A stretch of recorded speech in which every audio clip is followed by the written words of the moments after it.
Attack helicopters Ka-52 of the Russian Aerospace Forces destroyed the camouflaged positions of the armed forces of Ukraine.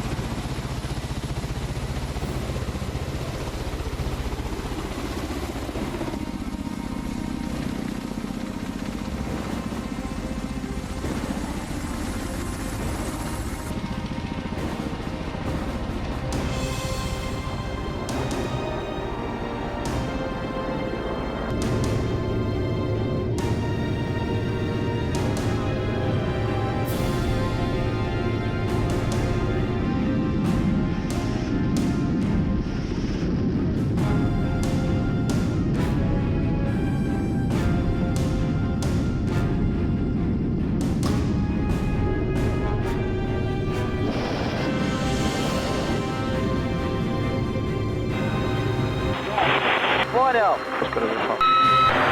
Так, я держу.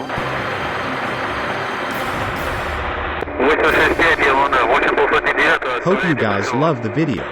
Don't forget to hit the like button and please do subscribe the channel and press the bell icon to all, so you can get the notification on each upload.